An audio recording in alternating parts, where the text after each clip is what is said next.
People on the Modern Warfare 2 Remastered hype train have just let out a collective chugga fuck you that we need to discuss here in the Call of Duty News of the Week. The rumor mill started churning about the remastered version of the second Modern Warfare game 5 days ago with a page for Modern Warfare 2 Remastered on Amazon Italy with a purported release date of April 30th for both the PS4 and the VCR, retailing for €20 or approximately $25 US. This immediately sent the fan base into a frenzy about whether this was a good idea. It's not. Whether they should fix game mechanics or leave it as is, similar to what Modern Warfare Reimagined did. They should fix the shit. And above all, whether this was fake or not because of the low price point.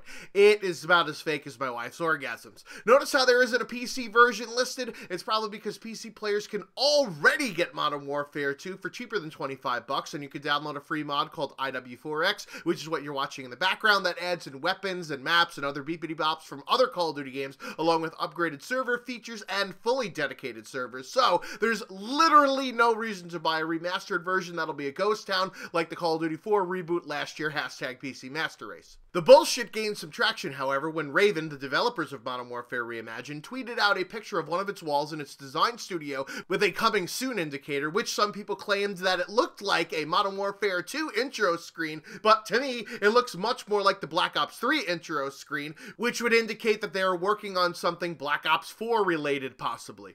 People also started reaching out to different retailers about pre-ordering Modern Warfare 2 Remastered, including Best Buy, which claimed that they didn't know when the pre-orders will begin, implying that it's definitely happening. Target was being more cheeky with their response, incorporating characters from the campaign in their non-answer, but actual dates have been given as early as March 23rd from Amazon, March 26th from Walmart, and April 1st from GameStop.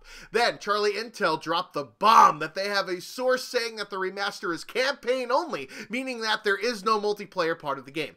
This would seem to back up the asking price of only $25 instead of $40, which is what Modern Warfare Reimagined retailed for 7 months after the game was already packaged with Infinite Warfare. And they also learned that Raven Software, who is responsible for Modern Warfare Reimagined, is not developing the remastered sequel, but instead might be Beanox, who went on a hiring spree recently with a, quote, Call of Duty development. While I respect the work that Charlie Intel does with regards to rounding up rumors and news, this has got to be an early April Fool's Day joke. Why the fuck would Activision, spelled with a $, only release the campaign, not the multiplayer piece of one of the most iconic Call of Duty multiplayers that just so happens to also not be backwards compatible on the Xbox One? The majority of Call of Duty YouTubers aren't even playing the fucking current incarnation of the franchise with World War II, as they're off playing Fortnite, which is setting the gaming community on fire right now. So why wouldn't Activision try to release something to get back that market share and make more money? This decision makes abso-fucking-lutely no sense, even if $25 is stupidly overpriced for a story mode that you can watch a Let's Play of on YouTube for free, or have any potato PC run the actual game for even less than the $25 that I mentioned earlier.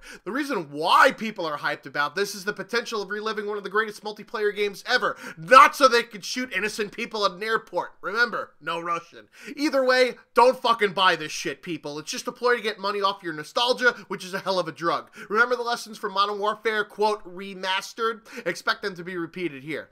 Moving on to the actual current Call of Duty World War II, even though we do have the voice of God back telling us a bomb has been planted on your ammo supply. After the recent update, there were 2 hotfixes released this week, one to up the payroll credits and fix a game crash when trying to actually use one of the 300 pistol grips that are now deprecated anyways, and another to fix an additional resurface bug with the spectator glitch, along with making the chrome camo actually look like something you want to achieve instead of a reward for being bored. This is how Sledgehammer Games rolls, people. 2 steps forward, 1 step backwards. There was also a trailer for Shipment 1944, which dropped to the official Call of Duty YouTube channel, which is now available to all players. Ever wonder why the reskin looks so much like the 1v1 pit in the HQ? Maybe they knew all along the best 1v1 place outside of Rust and a potential Modern Warfare 2 remastered is Shipment. So now you can at least have a good 1v1 map for private matches to settle those disputes about whose EP is larger. Lastly, Dom XL, aka Domination from the beta and what it should have been all along, is set to go live starting tomorrow on March 23rd, so hopefully all the sweaties will move off of Hardpoint so that I can finally do that weekly challenge of getting 350 kills in Hardpoint without feeling like I've been at the gym for 3 hours, hashtag the hammer.